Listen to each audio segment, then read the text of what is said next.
তুমি তো আজ অনেক ক্লান্ত, চলো আমি তোমার মাথায় তেল মালিশ করে দিই, বললেন মৌসি। তার নরম হাত যখন আমার চুলে আলতো করে ঘুরছিল, আমার মনে এক অন্যরকম অনুভূতি হচ্ছিল। কিছুক্ষণ পর তার হাত আমার পিঠের দিকে নামল। শৈলী মৌসি সবসময় নিজের কাজে ব্যস্ত থাকতেন, তাই আমার জন্য এমন কিছু করার সুযোগ খুব একটা পেতেন না। কিন্তু সেই দিন রাতে মৌসি নিজের হাতে আমার মাথায় তেল মালিশ করছিলেন। মালিশ করতে করতে কখন যে ঘুমিয়ে পড়লাম তা টের পাইনি। সকালে ঘুম ভাঙতেই দেখি আমার শার্ট নেই, আর মৌসি আমার পায়ের কাছে শুয়ে আছেন। তাকে এভাবে দেখে মনটা ভরে গেল। যখন আমার বাবা মা বিদেশে চলে গেলেন, তখন আমার জীবনে একটি নতুন অধ্যায় শুরু হলো। মা বাবা আমার যত্নের জন্য আমার মৌসিকে আমাদের বাড়িতে থাকতে বললেন। শৈলী মৌসির বয়স প্রায় 40-এর কাছাকাছি হলেও তার ব্যক্তিত্ব ও রুচিশীলতা ছিল মনোমুগ্ধকর। তার চালচলন, হাসি এবং কথার ধরন সবকিছুই একেবারে আকর্ষণীয় ছিল। আমি তার দিকে মুগ্ধ হয়ে তাকিয়ে থাকতাম। সত্যি বলতে মৌসি ছিলেন সত্যিই আকর্ষণীয়। তার মুখে সবসময় এক ধরনের অদ্ভুত হাসি লেগে থাকত। আর মৌসি যে আমার যত্ন নিতেন তা এক কথায় ছিল ভীষণ আলাদা। আমার প্রতি তার এমন একটি ভাবনা ছিল যেন আমি এখনও সেই ছোট্ট শিশু যে প্রতিটি প্রয়োজনের জন্য অন্যের উপর নির্ভরশীল। তিনি আমার খাবার দাবার থেকে শুরু করে পোশাক পরিচ্ছদ সব কিছুতেই নজর রাখতেন, যেন আমার প্রতিটি ছোট বড় দায়িত্ব তারই। অনেক সময় তার এই অতিরিক্ত যত্ন আমার মনে প্রশ্ন জাগাত, কিন্তু সত্যি বলতে এর মধ্যে এক ধরনের স্বস্তি খুঁজে পেতাম। সকালে তিনি যখন আমাকে গোসল করার কথা বলতেন, তার কণ্ঠে এক আলাদা ভাব থাকত। বারবার তিনি নিজেই আমাকে গোসল করাতে চাইতেন, যেন বুঝতেই চাইতেন না যে আমি এখন বড় হয়ে গেছি। বন্ধুরা, আজকের গল্পটা অনেক বেশি স্পেশাল, তাই কেউ মিস করো না। আর গল্পগুলো ভালো লাগলে ভিডিওটি লাইক, শেয়ার এবং চ্যানেলটি সাবস্ক্রাইব করো প্লিজ। একদিন মৌসি আমাকে বললেন, তুমি ছোটবেলায় কতবার আমার কাঁধে উঠে খেলতে? আমি একটু লজ্জা করে মৌসিকে বললাম, মৌসি আমাকে এভাবে লজ্জা দিও না। কিন্তু তিনি থামলেন না এবং গোসলের সময় আমার দিকে তাকিয়ে রইলেন। আমার নাম অরিত্র, আর এখন আমার বয়স 20 বছর। ছোটবেলা থেকে শুনে আসছি যে মায়ের পরেই মৌসি ঠিক মায়ের মতো। এই কথাগুলো বরাবরই আমার মনে একটা প্রশ্নের জন্ম দিত, সত্যিই কি মৌসি এতটা গুরুত্বপূর্ণ? তবে কখনো ভাবিনি যে মৌসি আর আমার মধ্যে এমন কিছু ঘটবে যা আমি কল্পনাও করিনি। যিনি ছোটবেলায় আমার এত যত্ন নিয়েছেন, তার দৃষ্টিভঙ্গি কখন যে এতটা বদলে যাবে বুঝতেই পারিনি। একবার আমার বাবা মা 2 মাসের জন্য বিদেশে গিয়েছিলেন। মা বাড়ির দেখাশোনার জন্য একজন সহকারী পাঠিয়েছিলেন। পরদিন সকালে যখন ঘুম থেকে উঠলাম, হঠাৎই দরজার ঘণ্টা বাজল। যেহেতু মা বাবা বিদেশে ছিলেন, তাই ভাবলাম হয়তো কেউ এসেছেন। দরজা খুলতেই সামনে দাঁড়িয়েছিলেন এক লম্বা, সুন্দরী এবং আত্মবিশ্বাসী মহিলা। তার চোখে ছিল এক ধরনের ছলক আর মুখে ছিল মৃদু হাসি। তিনি হাসতে হাসতে বললেন, এই বাড়িতে একজন কাজের মহিলার দরকার ছিল, তাই না? আমি তাকে মনোযোগ দিয়ে দেখলাম এবং বললাম, হ্যাঁ, সম্ভবত আমার মা আপনাকে ডেকেছেন। তারপর তাকে বাড়ির ভেতরে নিয়ে এলাম। যখন তিনি ঘরে ঢুকলেন, আমি রান্নাঘর দেখালাম। তবে তিনি এমনই অভিজ্ঞ ছিলেন যে রান্নাঘরে কি কোঠায় আছে তা সঙ্গে সঙ্গেই বুঝে গেলেন, যেন আগে থেকে এখানকার সবকিছু তার জানা। আমি ভাবলাম এটা খুবই ভালো হলো, মা নিশ্চিন্তে থাকতে পারবেন। তখনই মাকে ফোন করে জানালাম যে কাজের মহিলা এসে গেছে। মা এটা শুনে অনেকটাই নিশ্চিন্ত হলেন। আমিও বুঝলাম এখন আর একা থাকার অনুভূতিটার থাকবে না।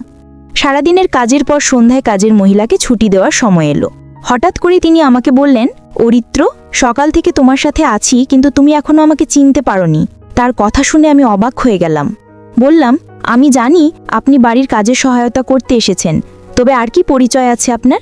তিনি হাসতে হাসতে বললেন, আমি এ বাড়িতে কাজের মহিলা হিসেবে এসেছি বটে, কিন্তু আগে আমাকে তুমি শৈলী মৌসি বলে ডাকতে। আমার নাম শৈলী। তোমার ছোটবেলা থেকেই আমি তোমার দেখাশোনা করেছি। আমি বিস্মিত হয়ে বললাম, আমার জানা ছিল না যে শৈলী মৌসি আমার জন্য এসেছেন। শৈলী মৌসি এই কথা বলতেই তিনি আমার হাত নিজের হাতে নিলেন, আর তার স্পর্শে মায়ের মতোই এক ধরনের স্নেহ অনুভব করলাম। আমার মনে অদ্ভুত এক আনন্দের ঢেউ বয়ে গেল। আমি তাকে বললাম, এত বছর পর আপনাকে দেখে সত্যি আমি খুব খুশি হয়েছি। সন্ধে প্রায় 6টা বাজে, তাই তাকে বললাম, আজকের কাজ শেষ, এখন আপনি বিশ্রাম নিতে পারেন, কাল সময় মতো চলে আসবেন। তখন তিনি বললেন, অরিত্র, আমার নিজের থাকার জন্য কোনো বাড়ি নেই। তুমি যদি আমার বেতনের কিছুটা কমাও তাও সমস্যা নেই, তবে যদি তোমাদের বাড়িতে একটি ঘরে থাকতে পারি তাহলে ভালো হয়। আমি সঙ্গে সঙ্গে মাকে ফোন করে সব জানালাম। মা বললেন, আমাদের বাড়িতে তো একটি ঘর খালি আছে, ওটা তাকে দিয়ে দাও। ও থাকলে তোমার কোনো প্রয়োজন মুহূর্তে পূরণ করবে, তোমার ছোটোখাটো কাজে সাহায্য করবে। মায়ের কথা শুনে আমি তাকে সেই ঘরটি থাকার জন্য দিলাম। তিনি সঙ্গে কোনো পোশাক আনেননি, তাই মায়ের কিছু পুরনো শাড়ি তাকে দিলাম এবং মায়ের ঘরে পোশাক পরিবর্তনের কথা বললাম। আমি বাইরে চলে এলাম। প্রায় 10 মিনিট পরে আমি মায়ের ঘরে গেলাম, কারণ আমার ফোনের চার্জার দরকার ছিল। তবে ভুলে গিয়েছিলাম যে মৌসি তখন ঘরেই ছিলেন। আমি দেখলাম মৌসি পোশাক পরিবর্তন করছেন। লজ্জায় তাড়াতাড়ি চোখ বন্ধ করে ফেললাম, কিন্তু মৌসি যেন এতে কোনো সংকোচ অনুভব করলেন না, বরং বললেন, অরিত্র, এসো এখানে বসো আর বলো তো আমার মায়ের এই শাড়ি আমার ওপর কেমন লাগছে। তার পোশাক পরিবর্তনের মধ্যেও তিনি আমাকে সামনে বসতে ডাকছিলেন, কিন্তু আমার মনে হলো এটা ঠিক নয়। মৌসি দেখতে অত্যন্ত সুন্দর ছিলেন। বয়স প্রায় 40 হলেও তার শরীর ও চেহারা বয়সের চেয়ে অনেক কম মনে হতো। কিছুক্ষণ পরে তিনি মায়ের শাড়ি পরে ঘর থেকে বেরিয়ে এলেন, আর পুরনো শাড়িতেও তাকে চমৎকার দেখাচ্ছিল। এইভাবে কয়েকদিন কেটে গেল। শৈলী মৌসি প্রায় 10 দিন ধরে আমাদের বাড়ির কাজ দেখাশোনা করছিলেন। একদিন তিনি আমার ছোটবেলার অনেক স্মৃতি শোনালেন। সেসব শুনে যেন আমি নিজের শৈশবে ফিরে গেলাম। সেই ছোট্ট ছেলেটা যে সবসময় মোবাইলে ব্যস্ত থাকত। এবার নিজেই শৈশবের কথা ভাবতে লাগলাম। মৌসি মাঝে মাঝে আমাকে বেশ বিভ্রান্ত করতেন। কয়েকদিন পর হঠাৎই একদিন বললেন, অরিত্র, আজ তোমাকে আমি নিজ হাতে গোসল করিয়ে দেব। আমি বারবার না করলেও তিনি হাসি মুখে গোসল করানোর জন্য জেদ করছিলেন। তার কথায় রাজি হয়ে শাওয়ার নিয়ে বেরোলাম। দেখলাম মৌসি আমার ঘরে বসে আছেন। তিনি বললেন, তুমি আমার হাতে গোসল করনি, কিন্তু এখন আমি তোমার ভেজা চুল মুছে দিতে চাই। আমি মাথা নিচু করে তোয়ালে দিলাম আর তার সামনে বসলাম। মৌসি স্নেহভরা হাতে আমার চুল মুছে দিতে লাগলেন। আমি মৌসিকে পরিবারের সদস্যর মতোই মনে করতাম, তাই স্বাভাবিকভাবেই তার সাথে মিশতাম। বলেছিলাম এই ঘরটাকে নিজের ঘর মনে করবেন। আমার কথা তিনি মনোযোগ দিয়ে শুনলেন এবং আমাদের বাড়িতে এমনভাবে থাকতে শুরু করলেন যে নাইটি তার নিজেরই ঘর। এক সন্ধ্যায় আমি বন্ধুদের সঙ্গে এক জন্মদিনের পার্টিতে যাচ্ছিলাম। তখন মৌসি আমাকে জিজ্ঞেস করলেন, কোথায় যাচ্ছ? আমি বললাম, একটা পার্টিতে যাচ্ছি। তখন তিনি বললেন, তুমি আমাকে পরিবারের অংশ বলো, কিন্তু একাই চলে যাও, কখনো আমাকে কোথাও নিয়ে যাওনি। আমি বললাম, ঠিক আছে, আমি আপনাকে নিয়ে যেতে রাজি আছি, তবে আধুনিক পরিবেশে মানিয়ে নিতে পারবেন তো? তিনি সম্মতি দিলেন। আমি বললাম, মায়ের ঘর থেকে ভালো একটা শাড়ি পরে প্রস্তুত হয়ে আসুন। পার্টিতে যখন পৌঁছালাম তখন আমার বন্ধুরা তাকে দেখে ভেবেছিল তিনি আমার বান্ধবী। মৌসি এমনই উপস্থিতির অধিকারী ছিলেন যে সবাই ধরে নিয়েছিলেন তিনি আমার সঙ্গী। মৌসি হেসে হেসে বন্ধুদের বললেন, আমি অরিত্রের বন্ধু। পরে আমি মৌসিকে জিজ্ঞাসা করলাম, এভাবে পরিচয় দিলেন কেন? তিনি মুচকি হেসে বললেন, তোমার বন্ধুরা যা ভেবেছে তা দেখে তোমার মুখ দেখার মোটেও ছিল। আমি হেসে বললাম, মাফ চাওয়ার কিছু নেই, ঠিকই করেছেন। সেদিন রাতেই মৌসি আমার ঘরে এসে বললেন, তুমি অনেক ক্লান্ত হয়ে পড়েছ, আজ তোমার মাথায় তেলের মালিশ করে দিই। তার স্নেহমাখা হাত যখন আমার চুলে ঘুরতে লাগলো, আমার গায়ে কাটা দিয়ে উঠল। তারপরে আস্তে আস্তে তার হাত আমার পিঠে চলে গেল। মা সবসময় ব্যস্ত থাকতেন, তাই এভাবে তেল মালিশ করে দেওয়ার সময় তার পক্ষে পাওয়া সম্ভব ছিল না। মনে পড়ে না কবে মা শেষবার আমার মাথায় তেল মেখে দিয়েছিলেন। শৈলী মৌসিও সাধারণত এতটা সময় দিতে পারতেন না, কিন্তু সেই দিন রাতে তিনি নিজের হাতে আমার মাথায় তেলের মালিশ করছিলেন। মালিশের আরাম পেয়ে কখন যে গভীর ঘুমে তলিয়ে গিয়েছিলাম বুঝতেই পারিনি। পরদিন সকালে ঘুম থেকে উঠে দেখি শৈলী মৌসি আমার পায়ের কাছে শুয়ে আছেন। তাকে জাগিয়ে হেসে বললাম, তুমি আমার পায়ের কাছে কি করছো? মৌসি মুচকি হেসে বললেন, গতরাতে তোমাকে মালিশ করতে করতে আমারও ঘুম চলে এসেছিল। সকালে মৌসি হঠাৎ আমাকে একটা প্রশ্ন করলেন যা আমাকে ভাবিয়ে তুলল। তিনি বললেন, গতরাতে যখন তোমার কাঁধে হাত রেখেছিলাম তুমি এত তাড়াতাড়ি ঘুমিয়ে পড়লে? তোমার মা কি কখনো তোমার মাথায় মালিশ করতেন না? আমি সরাসরি কিছু বলিনি, কারণ জানতাম মা সবসময় তার কাজ নিয়ে ব্যস্ত থাকেন। তাই পরিবর্তে বললাম, না না, আমার মা সবসময় আমার যত্ন নেন, এমন কিছু নয়। শৈলী হেসে মাথা নাড়লেন এবং বাইরে চলে গেলেন। এরপর আমরা দুজন একসঙ্গে নাস্তার টেবিলে বসলাম। ঠিক তখনই কলিং বেল বেজে উঠল। দেখি মা এবং বাবা দুজনেই বাড়ি ফিরে এসেছেন। তাদের দেখে আমি খুব খুশি হলাম। বাড়িতে ঢুকতেই দেখলাম বাবার দৃষ্টি শৈলীর উপর আটকে আছে, যেন তিনি তাকে নতুনভাবে দেখছেন। শৈলী সেদিন এত সুন্দর লাগছিলেন যে বাবার দৃষ্টি তার উপর থেকে সরছেই না। বাবার মনোযোগ অন্যদিকে ফেরাতে আমি কাছে গিয়ে তাকে আলিঙ্গন করলাম। মা শৈলীকে ভালোভাবেই চিনতেন, তাই মাও শৈলীকে আলিঙ্গন করলেন। সেদিন রাতে খাবারের সময় দেখলাম বাবা আবারও শৈলীর দিকে অন্যরকমভাবে তাকিয়ে আছেন। কেন তিনি তাকে এত মনোযোগ দিয়ে দেখছেন তা বুঝতে পারছিলাম না, তবে বাবার এভাবে তাকানো আমার একটু অস্বস্তি হচ্ছিল। রাতের খাবার শেষে বাবা তার ঘরে চলে গেলেন। আর শৈলী রান্নাঘর পরিষ্কার করছিলেন। কাজ শেষ করে তিনিও তার ঘরে চলে গেলেন। কিছুক্ষণ পর আমি তার ঘরে গেলাম, কারণ সেদিন আমাদের মধ্যে কিছু কথা হয়নি। আমাকে হঠাৎ দেখে শৈলী একটু অবাক হয়ে গেলেন। আমি হাসতে হাসতে বললাম, এত অবাক হওয়ার কি আছে, আমি তো তোমার অরিত্র। শৈলী মুচকি হেসে বললেন, তুমি এত চুপি চুপি এলে যে, একটু ঘাবড়ে গিয়েছিলাম, কিছু দরকার ছিল? আমি বললাম, না শৈলী, বিশেষ কিছু দরকার ছিল না, সেদিন তেমন কথা বলা হয়নি, তাই ভাবলাম একটু দেখা করে যাই। শৈলী হেসে বললেন, ঠিক আছে, যখনই দরকার পড়ে আমাকে ফোন করো, আমি তোমার জন্যই এখানে আছি। তার কথায় আমি হেসে দিলাম, তারপর ঘর থেকে বেরিয়ে এলাম। পরদিন সকাল হয়ে গেল। সকাল 10টা বাজলেও নাস্তা তৈরি ছিল না। সাধারণত শৈলী প্রতিদিন সকাল 8টায় আমার জন্য নাস্তা নিয়ে আসেন, কিন্তু আজ 9টা পেরিয়েও কিছু আনেননি। তখন আমি রান্নাঘরে গেলাম দেখতে কি হচ্ছে। সেখানে গিয়ে দেখলাম শৈলী মাথা নিচু করে চুপচাপ দাঁড়িয়ে আছেন, যেন গভীর চিন্তায় ডুবে আছেন। আমি অবাক হয়ে জিজ্ঞেস করলাম, কি হয়েছে শৈলী? ধীরে ধীরে বললেন, তোমার বাবা। ঠিক তখনই বাবা রান্নাঘরে ঢুকে পড়লেন। শৈলী তার মুখ আমার দিক থেকে সরিয়ে নিল। গতকাল থেকেই বাবা শৈলীর দিকে অন্যরকমভাবে তাকিয়ে আছেন, যা আমার নজর এড়ায়নি। শৈলী কেবল আমার আত্মীয় নন, তিনি আমার খুব কাছের একজন বন্ধু হয়ে উঠেছেন, এবং আমি তার সঙ্গে এমন আচরণ সহজ করতে পারছি না। আমার মনে প্রশ্ন জাগছিল, একদিনের মধ্যে এমন কি ঘটেছে যে শৈলী এতটা অস্বস্তিতে পড়ে গেছেন। রাতে শুতে গেলাম, কিন্তু মনটা অস্থির ছিল। কিছুক্ষণ পর ভাবলাম শৈলীর ঘরে গিয়ে দেখে আসা উচিত। তার ঘরের দরজার কাছে পৌঁছেই দেখি বাবা ইতিমধ্যেই সেখানে আছেন এবং শৈলীর হাতে কিছু টাকা দিচ্ছেন। কেন হঠাৎ করে এত টাকা দিচ্ছেন সেটা বুঝতে পারলাম না।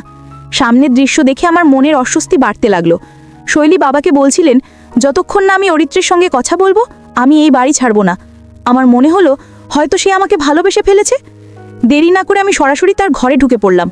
বাবাকে জিজ্ঞেস করলাম, আপনি এখানে শৈলীর সঙ্গে কি করছেন? আমার প্রশ্ন শুনে মাও ঘরে এসে ঢুকলেন। আমাকে দেখে মা বাবার মুখের ভাব কেমন যেন বদলে গেল। মা বাবা আমাকে বলতে লাগলেন, তুমি নিজের ঘরে ফিরে যাও। আমি প্রতিবাদ করে বললাম, আমি আর শিশু নয়, আমি জানতে চাই এখানে আসলে কি ঘটছে এবং আপনি শৈলীর সঙ্গে কি করছেন। ঠিক তখনই শৈলী আমার কাছে এসে আমাকে জড়িয়ে ধরে কাঁদতে লাগলেন।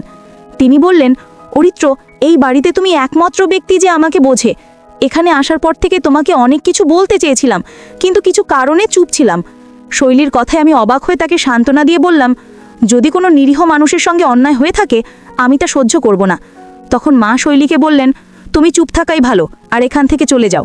কিন্তু শৈলী উত্তেজিত হয়ে মায়ের দিকে তাকিয়ে বললেন, আজ আর চুপ থাকবো না, আমি অরিত্রকে সব সত্য বলবো। শৈলী আমার দিকে ফিরে বললেন, অরিত্র, তুমি এই তোমার মা বাবার সন্তান নও, তোমার আসল মা তৃপ্তা।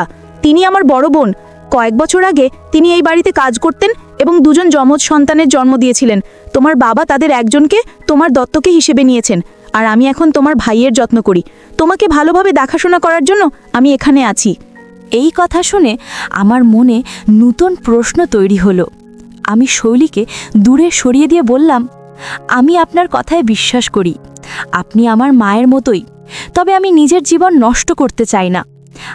তিনি যা বলছেন যে তারা আমার আসল বাবা মা নন, আমি তা মেনে নিতে পারছি না। তাদের প্রতি আপনার অভিযোগ শুনে ভালো লাগছে না, কারণ তারা আমাকে নিজের সন্তানের মতোই ভালোবাসা এবং যত্নে বড় করেছেন। সব জানলেও আমার এতে কোনো আপত্তি নেই, কারণ তারা আমাকে এমন এক জীবন দিয়েছেন যা আমি কখনো কল্পনাও করিনি। এরপর মা বাবা সিদ্ধান্ত নিলেন যে শৈলীকে পুলিশের হাতে তুলে দেবেন, তবে আমার যমজ ভাইয়ের জন্য তাকে ক্ষমা করলেন, কারণ সে শৈলীর কাছে রয়েছে। কয়েক বছর আগে শৈলী আমার মা বাবার কাছ থেকে কিছু টাকা নিয়েছিলেন। আমার জন্মের পর আমার আসল মায়ের মৃত্যু হয়েছিল, আর শৈলী তখন আমার বড় ভাইয়ের দেখাশোনা করতেন। কিন্তু দুর্ভাগ্যবশত তিনি ভাইকে সঠিকভাবে বড় করেননি। ভাই খারাপ পথে চলে গিয়েছিল এবং তার জীবন বিপদে পড়েছিল। সে চুরি করতে, নানা ধরনের মজা করত, আর এখন আবার আমার মা বাবার কাছ থেকে টাকা আদায়ের চেষ্টা করছিল। কিছু গয়না সে চুরি করেছে, কিন্তু তাতেও সে সন্তুষ্ট ছিল না। শৈলী আমার মা বাবার কাছে 20 লাখ টাকার দাবি করেছিল, কিন্তু এবার মা বাবা তাকে স্পষ্টভাবে না করে দেন। তখন সে তাদের হুমকি দিতে শুরু করে। মা বাবা তাকে কিছু টাকা দিয়ে বাড়ি থেকে চলে যেতে বললেন। শৈলী আমাকে নিজের প্রতি বিশ্বাসী করাতে চেয়েছিলেন, আমাকে মায়া ফাঁসাতে চেয়েছিলেন, কিন্তু তার আসল চেহারা প্রকাশ পাওয়ায় আমার মনের সমস্ত ভালোবাসা ফিকে হয়ে গেল। কয়েক বছর আগে মা বাবা আমাকে দত্তক নেওয়ার জন্য শৈলীকে কিছু টাকা দিয়েছিলেন, কিন্তু সে সেই টাকা সঠিকভাবে ব্যবহার করতে পারেনি। আমার বড় ভাইকেও সে সঠিকভাবে বড় করতে পারেনি। যদি সঠিকভাবে সে সেই টাকার মূল্য দিত এবং তার যথাযথ যত্ন নিত, তাহলে হয়তো আজ আমার বড় ভাই সঠিক পথে থাকত। কিন্তু শৈলী তাকে সঠিক শিক্ষা বা দিশা কিছুই দিতে পারেনি। এই কারণে মা বাবা তাকে আমাদের জীবন থেকে দূরে সরিয়ে দেন এবং আমার বড় ভাইকেও দত্তক নেন, নিজের সন্তানের মতো করে বড় করেন। আমি আমার মা বাবার প্রতি অত্যন্ত কৃতজ্ঞ, যারা আমাকে ও আমার ভাইকে এত সুন্দর জীবন দিয়েছেন। যদি সঠিকভাবে শৈলীর আসল চেহারা না জানতাম, তাহলে হয়তো তার মায়ার জালে পড়ে আমার জীবন নষ্ট হয়ে যেত। কিছু মানুষ অর্থের লোভে সম্পর্কের মর্যাদা ভুলে যায়। সম্পর্কের মান এবং সম্মান রক্ষা আমাদের জীবনের অন্যতম গুরুত্বপূর্ণ নীতি। প্রতিটি সম্পর্কেরই একটি নিজস্ব অর্থ ও উদ্দেশ্য থাকে। সম্মান, বিশ্বাস ও শালীনতা ছাড়া কোনো সম্পর্ক সত্যিকার অর্থে সুখ ও সন্তুষ্টির উৎস হতে পারে না। এই গল্প আমাদের শেখায় যে পারিবারিক ও সামাজিক সম্পর্কগুলোতে সীমারেখা মেনে সততা ও মর্যাদার সাথে তা পালন করা উচিত, যাতে তা দীর্ঘস্থায়ী ও সন্তুষ্টিজনক থাকে। এই গল্পের মাধ্যমে দেখানো হয়েছে পরিবারের সদস্যরা একে অপরের পাশে থেকে সহযোগিতা ও যত্ন নেন। তবে যদি কোনো পরিবারের সদস্য তার দায়িত্ব বা ভূমিকা থেকে বিচ্যুত হয়, তাহলে সম্পর্কের মূল উদ্দেশ্য ক্ষতিগ্রস্ত হয়। এখানে মায়ের মতো নিকট সম্পর্ক যা একজন মৌসি ও ভাগ্নের মধ্যে থাকে, সেটার কথাই বলা হয়েছে। একজন মৌসি তার ভাগ্নের প্রতি যত্ন, স্নেহ ও সঠিক দিশা দেওয়ার দায়িত্ব পালন করেন। কিন্তু যখন সম্পর্কের মধ্যে লোভ বা স্বার্থ ঢুকে পড়ে, তখন সেই সম্পর্কের পবিত্রতা ও মর্যাদায় আঘাত লাগে। এই গল্প আমাদের বুঝতে সাহায্য করে যে প্রতিটি সম্পর্কেরই নিজস্ব সীমারেখা আছে এবং সেই সীমার মধ্যে থেকে সম্পর্ক বজায় রাখা জরুরি। পরিবারের প্রতিটি সদস্যের প্রতি সম্মান ও ভালোবাসা থাকা উচিত, যা একটি মজবুত ও বিশ্বাসযোগ্য বন্ধন তৈরি করে। যদি সেই বন্ধনে সন্দেহ বা অবিশ্বাস আসে, তাহলে সম্পর্কটি ভেঙে যাওয়ার পথে চলে যায়। তাই প্রতিটি সম্পর্ককে তার সঠিক স্থানে রাখা প্রয়োজন, যাতে পরিবারের প্রতিটি সদস্য নিরাপদ ও মর্যাদাপূর্ণ বোধ করে। এছাড়া যখন আমরা কোনো সম্পর্কে থাকি, তখন আমাদের চিন্তা, অনুভূতি ও কাজে স্বচ্ছতা থাকা জরুরি। যদি কোনো সম্পর্ক স্বার্থপরতা, লোভ বা অন্য কোনো খারাপ উদ্দেশ্যে পরিচালিত হয়, তবে সেটি কখনোই সঠিক পথে এগোতে পারে না। এই গল্পটি আমাদের শেখায় যে সম্পর্কগুলো শুধুমাত্র বাহ্যিক নয়, এগুলো আমাদের নিজস্ব মূল্যবোধকে প্রভাবিত করে। যখন আমরা সম্পর্কের মর্যাদা ও নীতিমালা লঙ্ঘন করি, তখন সেটি শুধু আমাদের সমাজে নয়, নিজেদের কাছেও অপমানজনক হয়ে ওঠে। তাই প্রতিটি সম্পর্ককে সম্মান এবং দায়িত্বের সাথে পালন করা উচিত। এই গল্পে মৌসির চরিত্রটি একটি আদর্শ প্রতীক, যা দেখায় কিভাবে সম্পর্কের যত্ন নেওয়া এবং তাদের মর্যাদা রক্ষা করা আমাদের কর্তব্য। তিনি যেভাবে তার ভাগ্নেকে যত্ন সহকারে কাছে টেনেছেন এবং দায়িত্ব নিয়েছেন, তা প্রশংসনীয়। তবে যদি কোনো সম্পর্কের মধ্যে আবেগজনিত দ্বন্দ্ব দেখা দেয়, তখন সেই সমস্যার যথাযথ সমাধান খুঁজে বের করা উচিত, ভুল ভাবনায় প্রভাবিত না হয়ে। এই গল্পের আবেগময় দ্বন্দ্ব আমাদের বোঝায় যে জীবনে এমন সময় আসে যখন আমাদের নিজের আবেগ নিয়ন্ত্রণে রাখা উচিত এবং ভুল পথে না ভেসে সমাধানের চেষ্টা করা উচিত। তাছাড়া এই গল্পটি আমাদের শেখায় যে অনেক সময় সম্পর্কের মধ্যে কিছু দূরত্বও বজায় রাখা প্রয়োজন হতে পারে। এই দূরত্ব মানে নেতিবাচক কিছু নয়, বরং এটি সীমার প্রতীক, যাতে সম্পর্কের মধ্যে ভুল বোঝাবুঝির অবকাশ না থাকে। প্রতিটি সম্পর্কের মধ্যেই এমন কিছু শিক্ষা থাকে যা আমাদের জীবনের মূল্যবান গুণাবলীর বিকাশ ঘটায়। যতক্ষণ পর্যন্ত সম্পর্কের মর্যাদা অটুট থাকে, ততক্ষণ পর্যন্ত তার প্রভাবও ইতিবাচক থাকে। এই গল্পটি আমাদের শেখায় যে সম্পর্কের মধ্যে শৃঙ্খলা ও আত্মনিয়ন্ত্রণ রক্ষা করা কতটা গুরুত্বপূর্ণ। সম্পর্কের মধ্যে অসৎ আচরণ বা সীমালঙ্ঘন শুধু সম্পর্ককেই নয়, আমাদের ব্যক্তিত্বকেও ক্ষতিগ্রস্ত করতে পারে। তাই সম্পর্কগুলোতে সততা ও স্বচ্ছতার মূল্য অপরিসীম। যখন আমরা সম্পর্কের সীমা ও মর্যাদা বজায় রাখি, তখন সমাজে একটি ইতিবাচক পরিচিতি তৈরি হয় এবং সম্পর্কগুলো সত্যিকারের আনন্দের উৎস হয়ে ওঠে। এই গল্পের মূল শিক্ষাটি হলো যে প্রতিটি সম্পর্কেরই নিজস্ব মর্যাদা আছে এবং তার প্রতি সম্মান দেখানো আমাদের কর্তব্য।